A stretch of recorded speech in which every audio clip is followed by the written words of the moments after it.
Segunda carta a Timóteo, capítulo 4.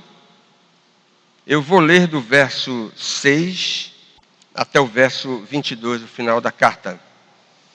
Quanto a mim, estou sendo já oferecido por libação e o tempo da minha partida é chegado. Combati o bom combate, completei a carreira, guardei a fé. Já agora a coroa da justiça me está guardada, a qual o Senhor reto juiz me dará naquele dia. E não somente a mim, mas também a todos quantos amam a sua vinda. Procura vir ter comigo depressa, porque Demas, tendo amado o presente século, me abandonou e se foi para Tessalônica. Crescente foi para a Galácia, Tito para a Dalmácia. Somente Lucas está comigo. Toma contigo Marcos e traze-o, pois me é útil para o ministério. Quanto a Tíquico, mandei-o até Éfeso. Quando vieres, traze a capa que deixei em Troade, em casa de Carpo, bem como os livros, especialmente os pergaminhos. Alexandre, o latoeiro, causou-me muitos males. O Senhor lhe dará a paga segundo as suas obras. Tu, guarda-te também dele, porque resistiu fortemente às nossas palavras. Na minha primeira defesa, ninguém foi a meu favor. Antes, todos me abandonaram. Que isto não lhes seja posto em conta. Mas o Senhor me assistiu e me revestiu de forças, para que por meu intermédio a pregação fosse plenamente cumprida, e todos os gentios a ouvissem, e fui libertado da boca do leão. O Senhor me livrará também de toda obra maligna, e me levará salvo para o seu reino celestial. A ele glória pelos séculos dos séculos. Amém. Saúda Prisca e Áquila, e a casa de Onesíforo. Erasto ficou em Corinto. Quanto a Trófimo, deixei-o doente em Mileto. Apressa-te a vir antes do inverno. Eúbulo te envia saudações. O mesmo fazem Prudente, Lino, Cláudia e os irmãos todos. O Senhor seja com o teu espírito. A graça seja convosco. Vamos orar?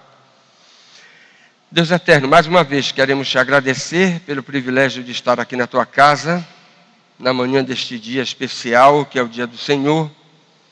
Te agradecemos também pela bênção de ter a tua palavra para a nossa instrução. Ajuda-nos a entendê-la e que teu Espírito não apenas nos conduza a toda a verdade, mas que teu Espírito aplique aos nossos corações aquilo que a tua palavra tem para nos ensinar. E naqueles momentos específicos da nossa caminhada cristã, quando essas verdades forem necessárias, que o teu Espírito nos faça não apenas lembrar delas, mas obedecer aquilo que o Senhor nos ordena no teu livro inspirado. E é no nome do Senhor Jesus que nós choramos. Amém. Irmãos, Paulo passou 5 anos preso, tendo sido primeiramente encarcerado em Jerusalém, depois, mais de 2 anos, ficou preso em Cesareia e depois seguiu para Roma. E o restante da vida do apóstolo Paulo, ela pode ser dividida em 3 fases, depois da sua primeira libertação. O tempo que ele passou em liberdade, depois nós temos que considerar o seu segundo aprisionamento e as circunstâncias que cercaram a sua morte, o seu martírio. E levando-se em consideração esses 3 estágios finais da vida do apóstolo Paulo, a gente precisa dizer 2 coisas. Primeira delas, nós não temos material bíblico como gostaríamos para esclarecer muitas questões relacionadas com o final da vida do mais eminente apóstolo de Cristo. As palavras do texto básico, essa que eu li, na segunda carta de Timóteo, são as últimas informações inspiradas acerca da vida do apóstolo Paulo. Quando Lucas termina o seu relato em Atos, qualquer história de maior atividade de Paulo não vai vir da pena de Lucas, mas sim dos seus últimos escritos e também dos pais da igreja nos primeiros anos do cristianismo. De conformidade com a tradição cristã primitiva, Lucas continuou sendo um fiel companheiro do apóstolo Paulo, até que ele foi martirizado no ano de número 67. No ano 67 da era cristã, Paulo morreu. Mas Lucas continuou vivo até o ano 84, nos dando a indicação de que ele era 4 anos mais novo do que o Senhor Jesus. Então, possivelmente também 4 anos mais novo do que o próprio apóstolo Paulo. Ele faleceu na Grécia com essa idade, tendo acompanhado o apóstolo em toda a sua carreira, nos últimos anos do seu ministério terreno. Mas em comparação à escassez de material bíblico, nós podemos dizer que há uma incontestável riqueza de ocorrências históricas que cercaram os últimos anos da carreira do apóstolo. Só o fato de Nero ser o imperador à época das prisões do apóstolo e à época também do seu martírio, isso já seria suficiente para nós dizermos que a história do apóstolo está grandemente enfeitada. Porque quem conhece um pouco da história de Nero sabe que foram dias de profundas ocorrências, né? Turbulências. Então, só lembrando que Paulo viveu seus últimos anos durante o regime do imperador Nero, já é algo suficiente para nós dizermos que durante esse tempo nós tivemos relâmpagos e trovões, né? Muitos relâmpagos e trovões. Paulo foi julgado e posto em liberdade no seu primeiro aprisionamento, quando Nero era imperador. Ele foi julgado e condenado no seu segundo aprisionamento, quando Nero era imperador. E ele foi martirizado sobre o seu governo. É o que a história nos diz. Porém, nós podemos dizer que durante esses últimos anos da vida do apóstolo, nós tivemos ocorrências tão significativas na história que nós não podemos deixar de reconhecer que não apenas a vida do apóstolo foi profundamente atingida por esses acontecimentos, como a própria vida da igreja foi marcada por esses fatos. E eu poderia citar aqui uma dezena, no mínimo, de grandes ocorrências. Eu escolhi 4, até para você gravar as datas. Sabe o que foi que aconteceu no ano 64? Precisamente em 19 de julho de 64. O incêndio de Roma. Famoso incêndio de Roma. Depois você vai ver por que isso é importante para a história cristã. Em 66, 2 anos depois, você tem a guerra judaica. Quando os judeus, num gesto de loucura, eles resolveram, no braço, tentar sacudir o jugo do Império Romano. E disseram, olha, agora nós vamos livrar da tirania de Roma. E se amotinaram em Jerusalém. E à época, o general Tito, que depois se tornou imperador, esmagou com mão de ferro toda aquela rebelião judaica no ano 66. 2 anos depois, no ano 68, o imperador Nero morre. Outro fato também contundente, significativo para a história. E 2 anos depois, no ano 70, a queda de Jerusalém. Já imaginaram como essa década foi tumultuada? O incêndio de Roma, a revolta dos judeus em 66, a morte do imperador em 68 e a queda de Jerusalém no ano 70.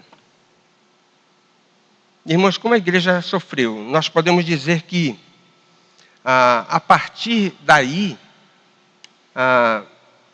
uma variada perseguição se abateu sobre a igreja cristã, não sem razão, por causa de muitos e muitos componentes que nós vamos ter a oportunidade de ver agora pela manhã. E eu quero tirar 3 lições desse final da vida do apóstolo Paulo, levando em consideração o tempo que ele passou em liberdade, o seu segundo aprisionamento e o seu martírio. Levando em consideração a sua soltura, nós podemos aprender isso aqui. Todo servo de Deus, ele precisa se preparar para se mostrar consagrado em cada circunstância da sua vida. Irmãos, uma das grandes lições da história do apóstolo é a sua completa dedicação em todos os momentos da sua carreira cristã. Preste atenção, isso não deve ser creditado porque ele tinha o maior de todos os ofícios dentro da igreja cristã. Nós podemos dizer que o apóstolo Paulo, como crente, ele conservou o seu vigor espiritual no verão e no inverno, na alegria e na tristeza, na fartura e na escassez. Preste atenção, não porque ele nasceu com um temperamento privilegiado, que consegue conservar a serenidade em toda e qualquer situação. Você quer saber qual é o segredo? Qual foi o segredo? Está à sua disposição também. O segredo está em Filipenses 4:11. Prestou atenção no verbo que aparece aí? O que é que diz Filipenses 4:11? Porque eu aprendi.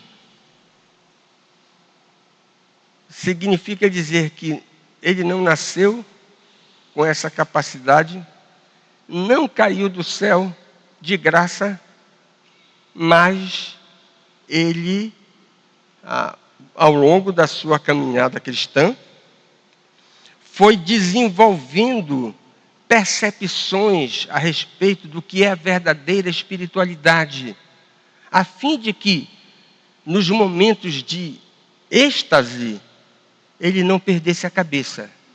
E nos momentos de abatimento, ele não se deixasse naufragar. Eu aprendi a viver contente em toda e qualquer situação. Irmãos, se o apóstolo aprendeu, significa dizer que nós podemos aprender também. Agora eu vou adiantar que o preço não é barato. Para que a gente aprenda a viver essa espécie de equilíbrio cristão na nossa vida espiritual, nós vamos ter que ralar um bocado. Não é uma graça que vai nos ser concedida facilmente, sem que se exija de nós um grande esforço espiritual. Irmãos, quer na condição de preso injustiçado, quer na de homem livre, Paulo mostrou-se zeloso na consagração do seu tempo, não ficou ocioso, no emprego dos seus talentos e na consagração dos seus bens a serviço do seu mestre. Depois de 5 anos de reclusão, ele é colocado em liberdade, não sem antes ser submetido ao tribunal de César. Ele faz dessa ocasião uma maravilhosa oportunidade para dar testemunho da sua fé. E é uma coincidência interessante que merece ser ressaltada aqui. Até o ano 62, nós podemos dizer que Nero delegou, terceirizou a presidência do Supremo Tribunal Federal Romano para o julgamento de questões dessa natureza envolvendo o apóstolo Paulo. Para o prefeito pretoriano, era quem presidia o tribunal que julgava essas questões. E foi justamente nesse ano que o apóstolo foi solto. Uma coincidência interessante, porque Paulo foi favorecido por esse tipo de delegação. E eu queria destacar duas coisas, irmãos. Ninguém deve se acomodar nas situações adversas. Você está passando por tribulações, dificuldades? Não pode se acomodar, qualquer que seja a natureza da tribulação. Paulo é um exemplo maravilhoso quanto a isso. Talvez você diga assim, olha, mas eu já estou com uma certa idade. Ele também já estava. Talvez você diga assim, mas eu estou até adoentado, pois o apóstolo era doente. Talvez você diga assim, olha, mas eu estou vivendo circunstâncias altamente desfavoráveis. E o apóstolo também estava passando por tudo isso. Idoso, com certas enfermidades e envolvido em circunstâncias desfavoráveis. Mas preste atenção, ele nunca relaxou na sua aspiração por liberdade. Abra Filipenses capítulo 1, verso 25. Paulo mesmo esperava confiantemente ser posto em liberdade. Essa era a sua aspiração. E os vários testemunhos da igreja primitiva confirmam que, de fato, daquela primeira prisão, o apóstolo foi solto. Porque ele teria pouca dificuldade para demonstrar a sua inocência. E nós podemos até dizer que o relatório daqueles que o encaminharam para Roma, lá em Cesareia, você deve ter visto o testemunho que ele deu perante Félix e o testemunho que ele deu perante Festo. Ambos disseram, olha, eu não vejo neste homem crime algum. E a sua defesa em Cesareia deve ter produzido um relatório muito favorável a seu respeito. Que, na verdade, ele não poderia ser acusado de nenhum crime que pudesse colocá-lo em desagrado, numa situação desconfortável diante da lei romana. O cristianismo, portanto, não era de nenhum modo uma seita ilegal, que agora havia sido fundada para militar contra Roma. O evangelho podia ser pregado com toda a liberdade em todo o mundo romano. E quando o apóstolo Paulo aluga aquela casa para experimentar a sua primeira prisão em Roma, ele tem liberdade para pregar o evangelho e receber muitos judeus, inclusive, para falar de que o Messias, tanto pela lei de Moisés quanto pelos profetas, era Jesus Cristo.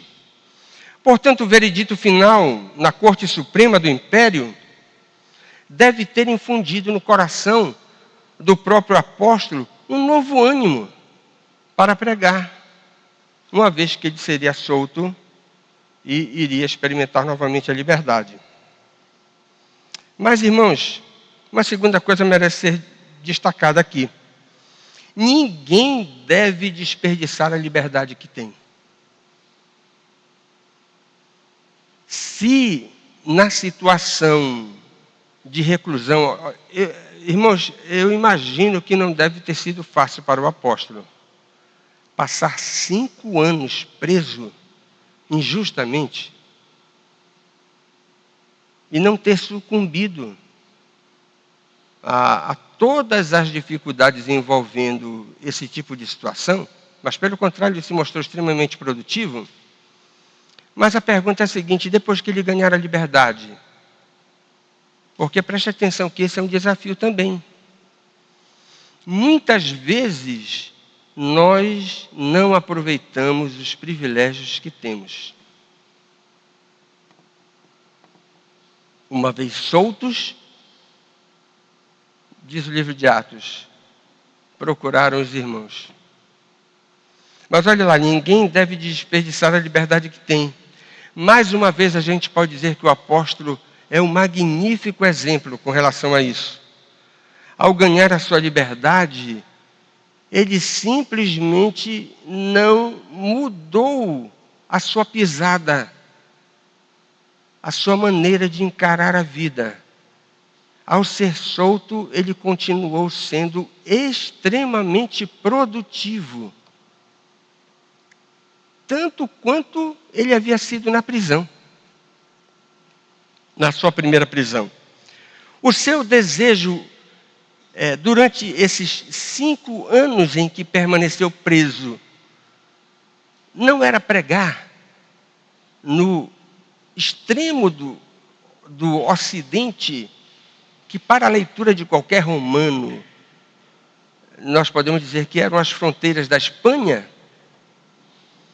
É por isso que ele escreve a Epístola aos Romanos, você tem capítulo 15, verso 24, do seu desejo de ir pregar o Evangelho na Espanha.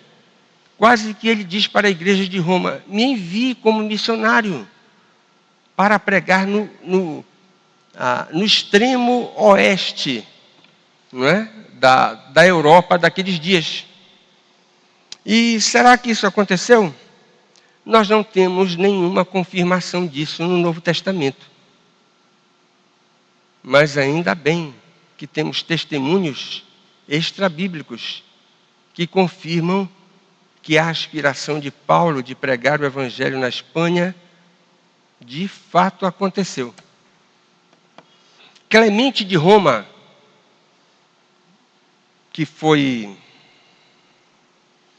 contemporâneo de Paulo, ele aparece em Filipenses capítulo... Não é Clemente de Alexandria, não vai confundir. São 2 Clementes famosos naqueles dias antigos. Um é Clemente de Roma, que é alguém da era pós-apostólica, e o Clemente de Alexandria, que é outra figura famosa do cristianismo primitivo. Clemente de Roma escreveu uma epístola para a igreja de Corinto. E ele menciona no 5º capítulo que Paulo foi solto do seu primeiro aprisionamento. E pregou até as extremidades do Ocidente. Que para um romano, essa observação só poderia ser a Espanha. Paulo de fato foi e pregou na Península Ibérica o Evangelho onde ninguém tinha ainda anunciado. Segunda evidência, o cano moratoriano, manuscrito que contém algumas epístolas, e que foi composto por volta do ano 170 da era cristã, portanto no 2º século. Há uma indicação de que Paulo verdadeiramente foi pregar o Evangelho na Espanha, isso se confirmou. E um livro não inspirado, terceira evidência, um livro apócrifo chamado Atos de Pedro, que foi escrito por volta do ano 200. Também confirma que o apóstolo pregou o Evangelho na Espanha. Portanto, temos 3 evidências extrabíblicas de que aquela aspiração do apóstolo se confirmou. Esse trabalho missionário deve ter acontecido, ele foi solto provavelmente no ano 62, e ele deve ter pregado o Evangelho na Espanha. Olha lá que coisa interessante, um sinal magnífico da providência divina. Ele pregou o Evangelho na Espanha durante o ano de 64. Deu para checar? O que é que você conclui? Irmãos, que bom que o apóstolo gastou o ano 64 pregando o evangelho na Espanha. Porque foi nesse ano que eclodiu o terrível incêndio de Roma. Ele não poderia ser acusado de estar liderando qualquer ação da igreja para patrocinar isso, porque ele estava muito longe, pregando o evangelho, confirmando a sua aspiração de apresentar a salvação nos mais distantes lugares do Ocidente daqueles dias. A segunda lição que nós aprendemos, irmãos, do segundo aprisionamento do apóstolo Paulo. A igreja jamais deve esquecer que a sua vocação intransferível é a vocação para o sofrimento. Preste atenção, deixa eu dizer 3 coisas aqui. Quando a gente diz, olha, a vocação essencial da igreja é sofrer no mundo. Por uma razão muito simples. Nós andamos na contramão de uma sociedade sem Deus. Então não há conforto de nós andarmos na contramão de uma sociedade sem Deus. Além do que, o príncipe deste mundo é adversário das nossas almas. Como é que você quer vida fácil no mundo que jaz no maligno? Tudo bem, então a minha vocação... nós como igreja temos a vocação para o sofrimento, então vamos atrás do sofrimento. Não. É a primeira coisa. Você não pode procurar o sofrimento. Esse foi um erro que alguns mártires cometeram no início da igreja. Parece que sofrer era uma coisa assim tão gloriosa que eles procuravam o martírio. A igreja teve até que se reunir em concílio para decidir se isso estava certo ou errado. Claro que decidiu que estava errado. Porque ninguém pode procurar o sofrimento para que através do sofrimento possa autenticar a sua espiritualidade. E isso é masoquismo da pior espécie. Então a Bíblia condena que a gente procure o sofrimento. Segunda coisa, ninguém deve ter prazer no sofrimento. É outra coisa que a Bíblia também não autoriza. A vocação da igreja é para sofrer neste mundo. Mas nós não vamos dizer que ao sofrermos, nós sentimos prazer no sofrimento. Isso está errado. A última coisa, você não pode fazer do sofrimento a principal propaganda da sua fé. Isso também está errado. Eu vou até me furtar de dar algumas ilustrações com relação a isso. Mas preste atenção nisso. Você não pode procurar o sofrimento. Você não deve sentir prazer no sofrimento.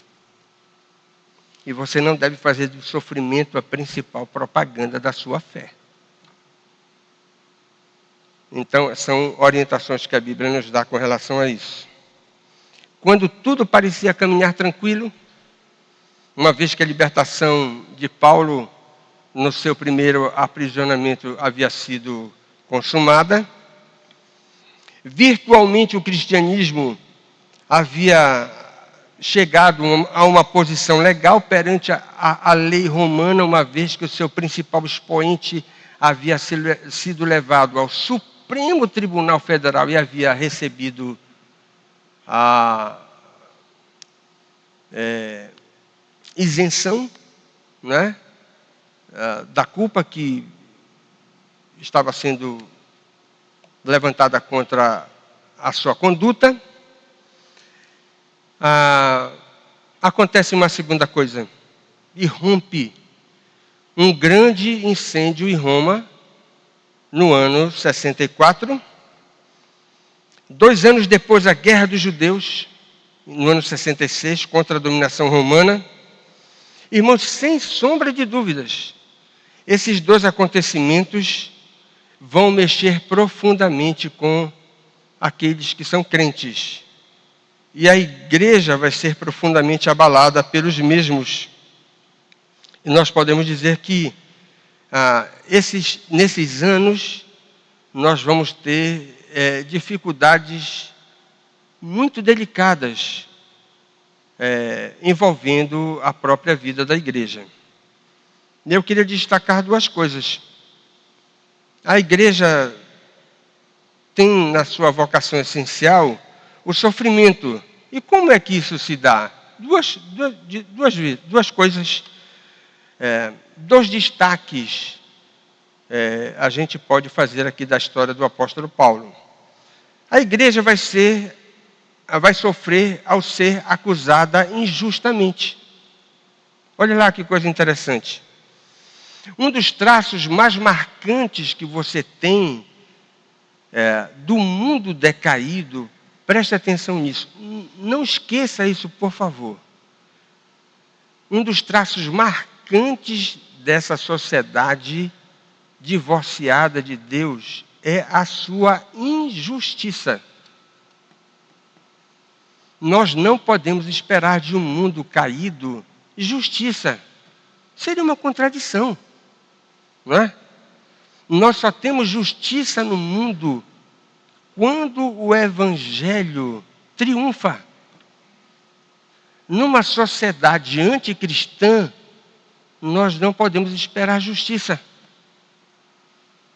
Isso é antinatural para um mundo decaído. E é isso que vai acontecer, envolvendo não apenas o apóstolo Paulo, mas a própria igreja cristã. O historiador romano Tácito, olha lá, ele diz o seguinte, que o incêndio havia começado acidentalmente no depósito de azeite. E o imperador estava na sua casa de campo, fora de Roma. Mas o populacho tinha que arranjar um bode expiatório. E aí o povo começou a se agitar, zap para tudo quanto é lado, não é? E aí o povo começou a cochichar, e disse o seguinte, olha, sabe quem foi que tocou fogo na cidade imperial, na capital do império? Foi esse louco desse imperador. E Nero era louco mesmo. E o povo começou a dizer, olha, foi ele.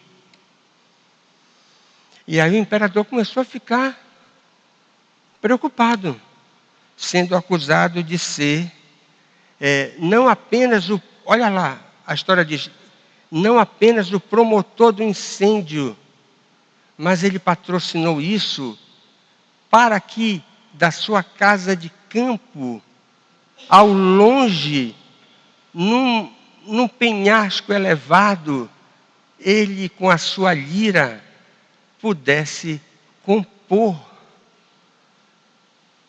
apreciando aquela tragédia que estava se abatendo sobre a capital do império. Só pode ser uma coisa de louco, né? O camarada manda tocar fogo na cidade para ter inspiração poética, para compor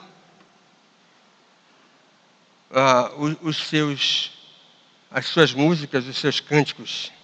Apertado por essas insinuações, então Nero disse o seguinte, olha, eu preciso me livrar dessa suspeita. Aí começou a também zapear. Foram os cristãos. Sabe por que foram os cristãos? Vou dar uma evidência para vocês.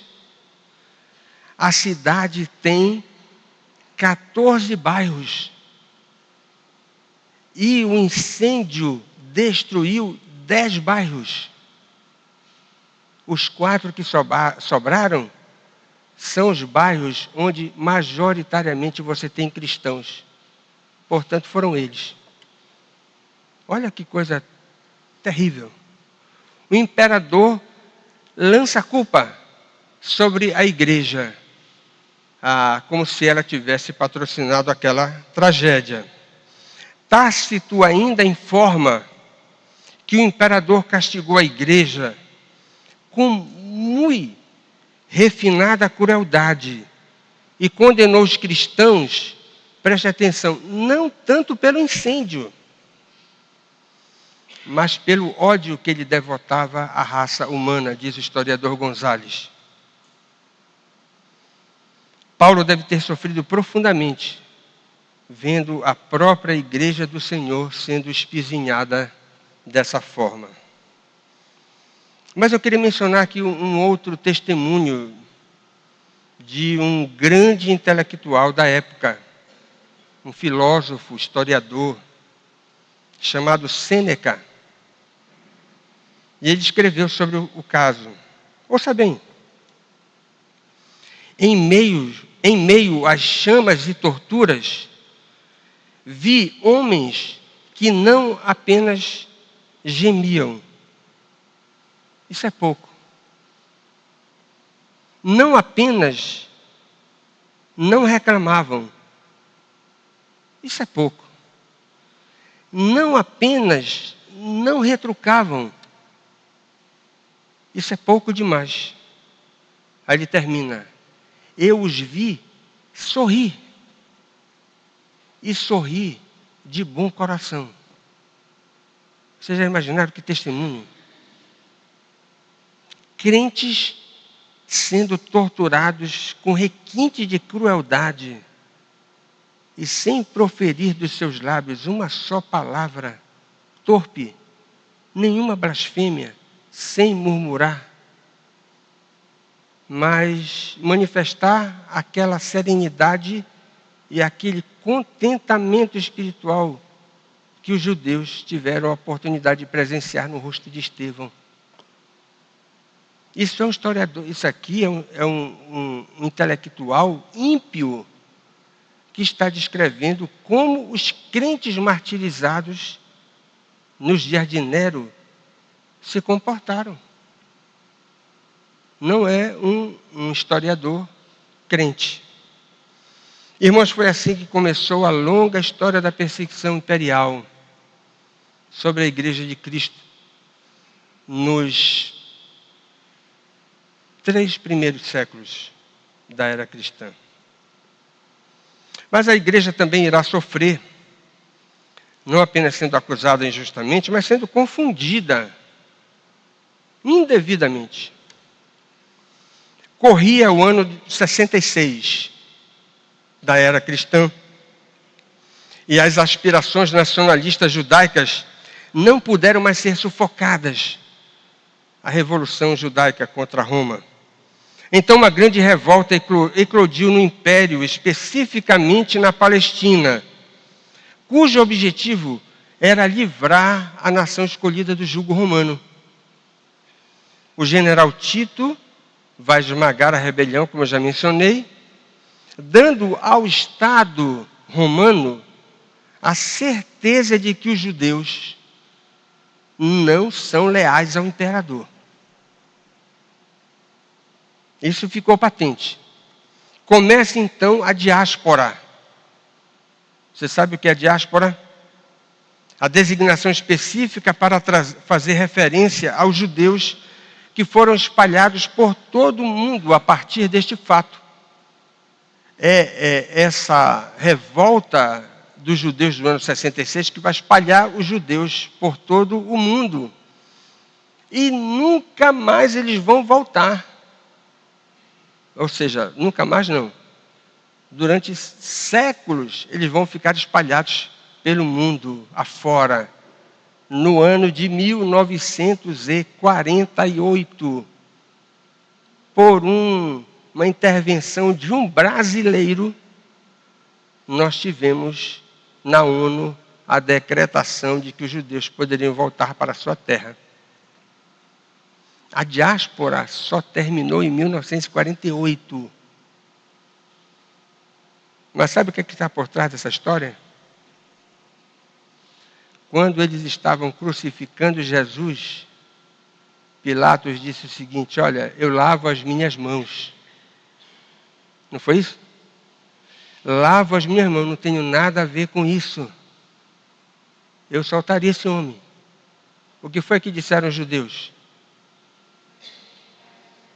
Cai o seu sangue. caia o seu sangue sobre nós. Vocês não sabem o que vocês estão dizendo. Então lá vai. E a diáspora foi uma peia medonha nos judeus, que durante quase 2 milênios, né? Nas minhas contas aqui, ficaram espalhados pelo mundo. Voltando para Jerusalém apenas em 1948. Irmãos, a essa altura, a confusão da igreja se instalou. Se os judeus não são leais ao imperador, isso significa dizer que todas as seitas judaicas estão envolvidas nisso. Todos os partidos que de alguma forma têm ligação com o judaísmo. E para o império, o cristianismo ainda era nada mais do que uma nova seita judaica, assim como tinha a seita dos fariseus, tinha a seita dos saduceus, tinha a seita dos essênios, agora tem a seita dos nazarenos. Isso só vai acabar, irmãos, no ano 70, com a queda de Jerusalém, é que você vai ter uma separação mais clara do judaísmo com o cristianismo. Mas até agora está tudo emboletado. E a revolta dos judeus vai atingir a igreja. Indevidamente. Porque a igreja vai ser confundida como sendo mais uma seita judaica. Assim sendo, olha o que é que vai acontecer com Paulo. Paulo vai se transformar num personagem duplamente subversivo. Primeiro, ele é considerado um incendiário. Não foram os cristãos acusados de tocarem fogo em Roma? Ele está no meio deles. E mais ainda, ele vai ser também visto como um traidor do império. Porque agora os judeus promoveram essa revolta contra Roma e ele é judeu. Então ele vai ficar debaixo de 2 terríveis acusações, das quais ele não tem nada a ver com isso. Ao retornar da Espanha, Paulo volta para a Palestina, passa por Creta, Éfeso, Troade. Quando chega na Macedônia, ele escreve 1 Timóteo, envia Timóteo para Éfeso. Da Macedônia ou de Corinto, por onde ele passa também no seu retorno, ele vai escrever a epístola a Tito, que segundo a própria epístola, ele diz que deixou na ilha de Creta. Irmãos, a igreja vai sofrer, ou sendo acusada injustamente, ou sendo confundida indevidamente. É aquilo que nós aprendemos desse período da vida do apóstolo Paulo. E por fim, a última fase da história de Paulo, seu martírio, a lição é essa daí. Irmãos, o grande desafio da carreira cristã, preste atenção, não é atestar se você começou bem. O grande desafio da carreira cristã é saber como é que você vai terminar. E o apóstolo Paulo terminou bem. Usando a linguagem de Pedro, ele terminou com uma abundante entrada na glória. Quando ele volta da Espanha, recebe voz de prisão e é conduzido para ser preso novamente em Roma. Nada se sabe das circunstâncias que envolveram esse fato. Mas a essa altura da história, por aquilo que eu já mencionei, incendiário e traidor do império, ele tem elementos suficientes para ser enquadrado como alguém que não pode ficar em liberdade. Principalmente porque ele é reconhecidamente o maior líder da igreja cristã daqueles dias, que, segundo a interpretação do próprio império, é mais uma seita do judaísmo que não é leal às ordens do imperador. É interessante destacar que na segunda prisão, preste atenção nisso, aquela primeira prisão, a gente pode dizer que, em comparação à segunda, ele ficou no império, no hotel. Vamos colocar em um hotel 4 estrelas, né? Na casa alugada lá em Roma, no final do livro de Atos. Mas nessa segunda é diferente. Ele foi jogado no cárcere Mamertino, uma prisão fria, suja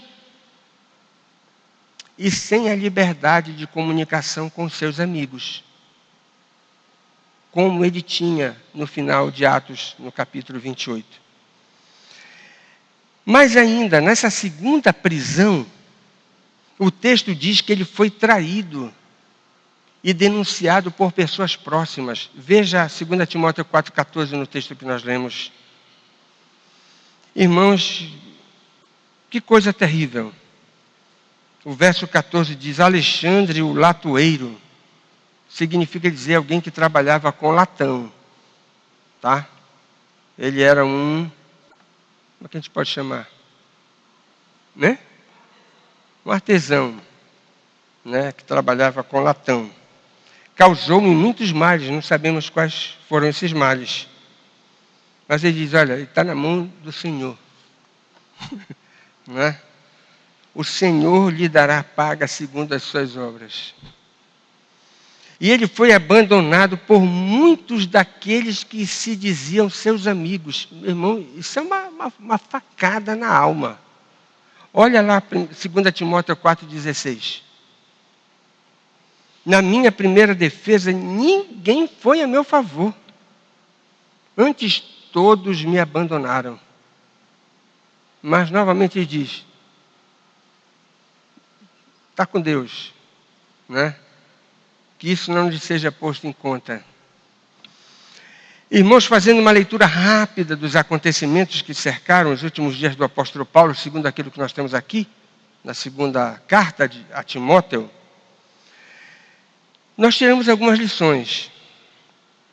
Preste atenção nas horas mais difíceis da vida, nas tribulações mais complicadas através das quais Deus permite que nós passemos, nós precisamos ter um cuidado de guardar o nosso coração. Paulo, preste atenção, Paulo não ficou azedo pelo sofrimento. Escreva isso nos seus anais de sabedoria. Irmãos, sofrimento tem o terrível poder de produzir azedume na alma. É ou não, tia Iranete? É verdade. Sofrimento tem o terrível poder de produzir azedume na alma.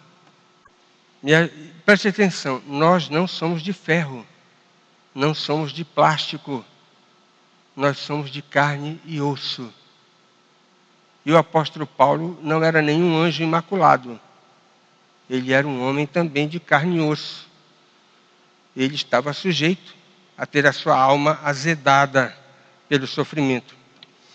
Ao avistar o próprio martírio, irmãos, ele não murmurou, ele não lamentou, ele não se queixou.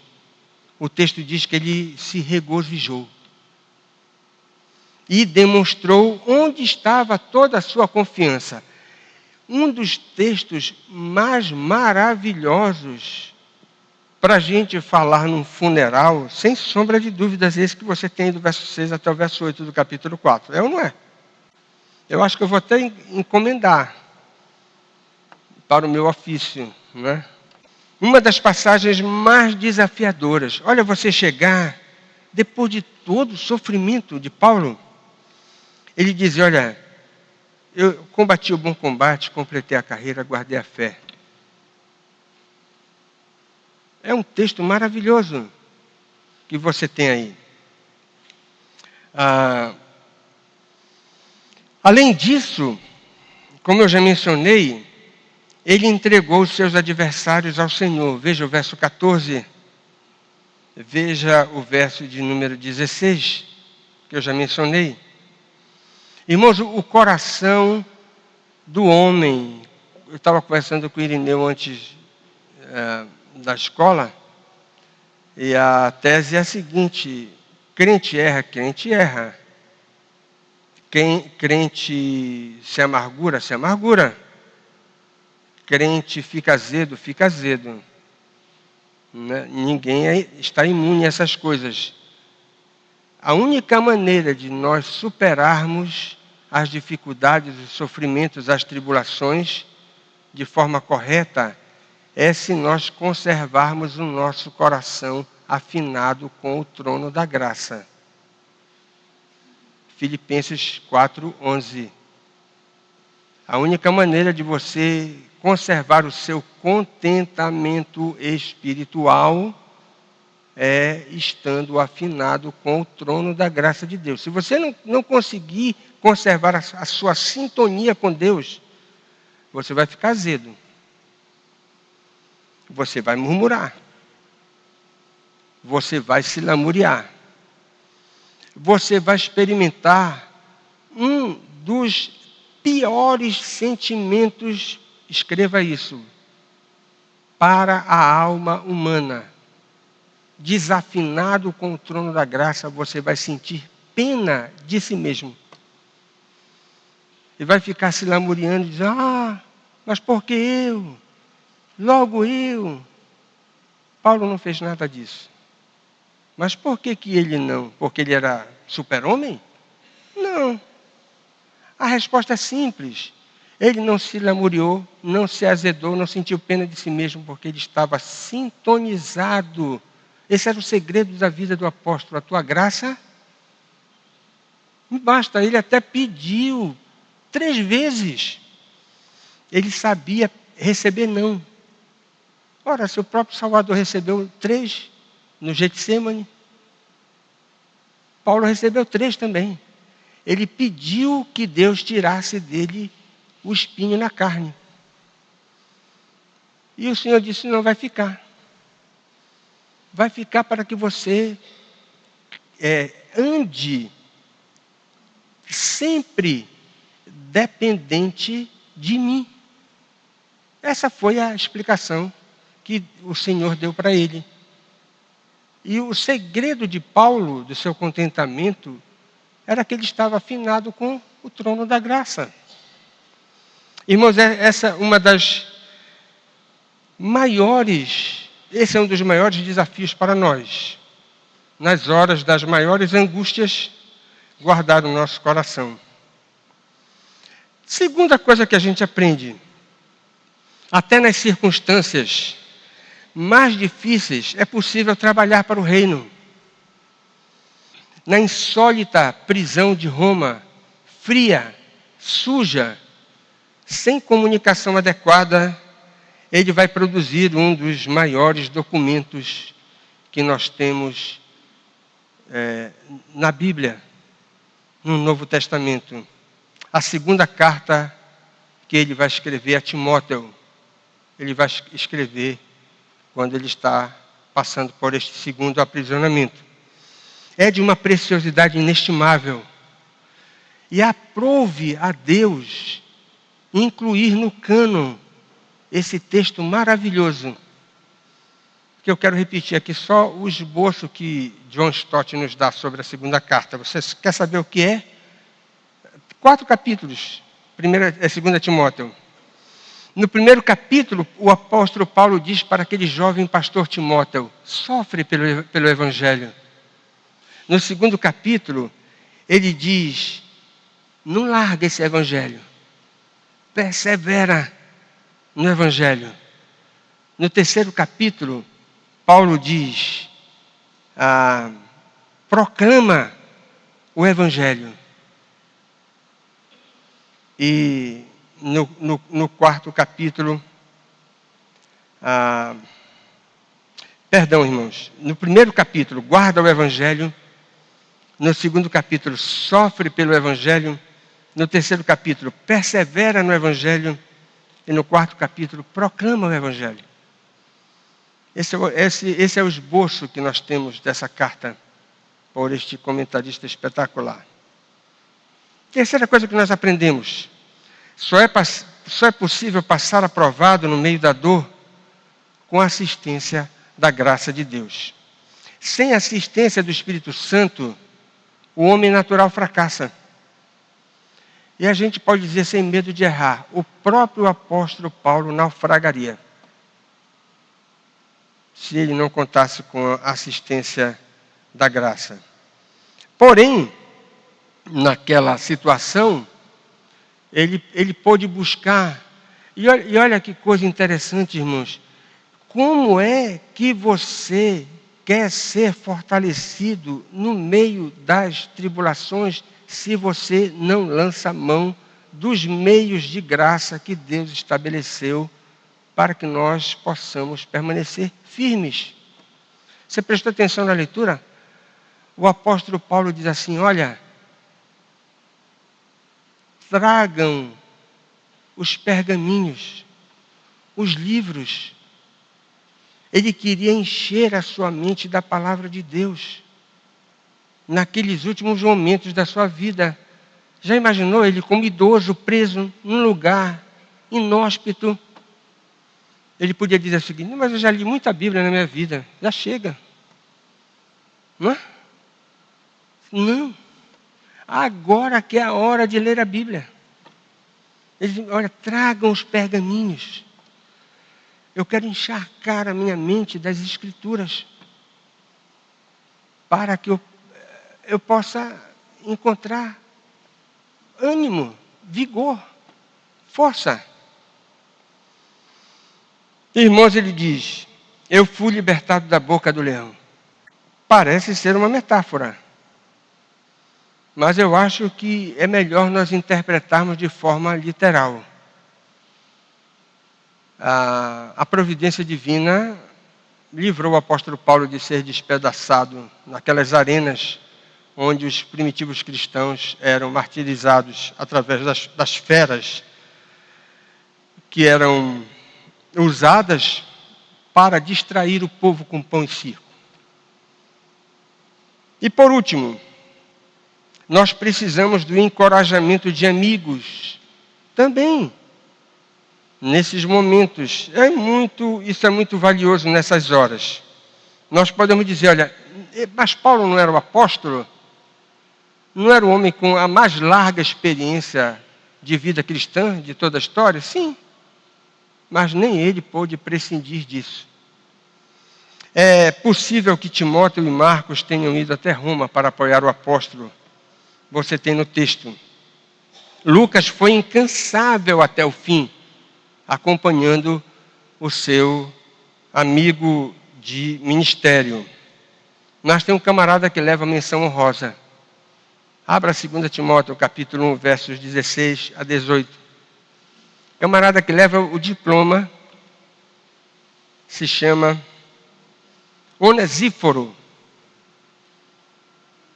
Fábio, uma sugestão de nome se for menino. Onesíforo, não sei se a Dalete vai concordar. Mas o camarada recebeu o diploma diamante. Você tem aí, verso 1, 16 a 18. Conceda o Senhor misericórdia à casa de Onesíforo, porque muitas vezes me deu ânimo e nunca se envergonhou das minhas algemas. Antes, tendo ele chegado a Roma, me procurou solicitamente até me encontrar. O Senhor lhe conceda naquele dia achar misericórdia da parte do Senhor. E tu sabes melhor do que eu, ele diz a Timóteo, quantos serviços ele me prestou lá em Éfeso. Nota 10 para esse camarada. Não é? E olha, presta atenção nisso. Se associar o apóstolo naquelas circunstâncias era a pior coisa que se poderia fazer. Mas ele foi corajoso. Nota 10 para esse camarada. Ele levou a taça. né, o prêmio. Irmãos, conclusão. Nada se sabe do julgamento de Paulo, além da tradição que diz que ele foi condenado pela resolução do Senado romano, debaixo da acusação de ser um traidor do considerado divino imperador, Nero. A data do seu martírio, que inclusive é comemorada na cidade eterna, Roma, é 29 de junho de 67. A história relata que Paulo foi decapitado na Via Hóstia, na BR-316. Lembrando-nos de Jesus, que também foi martirizado fora da cidade. Ele sairia de Roma, a chamada cidade eterna, para ir para a verdadeira cidade eterna. Os algozes pararam à margem da estrada, baixaram o bloco de madeira e executaram o apóstolo. A tradição afirma que uma senhora chamada Lucina sepultou o corpo do nobre soldado cristão no terreno da sua casa, lá às margens daquela avenida, né, daquela estrada famosa. Agora, irmãos, é impossível não associar a morte de Pedro ao martírio de Paulo também. Ou o martírio de Paulo ao martírio de Pedro. Eles foram martirizados no mesmo ano, uma coincidência notável, no ano 67. E conta-se que a pressão imperial fez com que Pedro dissesse o seguinte: olha, eu vou fugir. E escapou de Roma. Ao sair da cidade, ele cruzou com o próprio Senhor Jesus. E Pedro então perguntou: Senhor, aonde vais? E aí o mestre respondeu que estava indo morrer no seu lugar. Tomado de vergonha, interrompeu a sua fuga e retornou para a cidade para ser executado. A sua única solicitação foi a de ser crucificado de cabeça para baixo, pois ele se julgava indigno de morrer da mesma forma como morreu seu Salvador. Talvez essa história seja um eco daquela negação de Pedro que nós temos relatada nos evangelhos. Mas ela exibe a crueldade reinante naquele período da história primitiva. Na morte de Paulo e de Pedro, nós podemos observar um grande traço da providência divina, poupando os seus servos, que eram judeus, de serem golpeados ao presenciarem a queda da cidade santa, Jerusalém, no ano 70. Eles morrem 3 anos antes da tragédia que se abateu sobre a cidade. Isso por uma razão muito simples. Por que a gente diz que eles foram poupados? Irmãos, o machado caindo sobre a cidade não seria interpretado por Paulo e por Pedro de outra maneira, senão é o juízo de Deus sobre aqueles que rejeitaram o Messias. Eles iriam interpretar assim. E essa interpretação iria produzir um profundo golpe nos seus corações. Então Deus disse o seguinte: olha, vou promover vocês 3 anos antes de vocês presenciarem esse fato. Morreram no ano 67. Algumas perguntas para aplicação. Você costuma se acomodar quando está passando por dificuldades? Quem aqui já foi acusado injustamente? Ou estigmatizado de forma pecaminosa? Não é fácil, né? Como você está trabalhando para terminar a sua carreira cristã? Para ter uma entrada abundante, guardando o coração? Você tem servido de encorajamento para outras pessoas, especialmente irmãos seus, que dentro da igreja passam por tribulações, você tem sido como Onesíforo, esse maravilhoso irmão que apoiou o apóstolo naqueles momentos difíceis.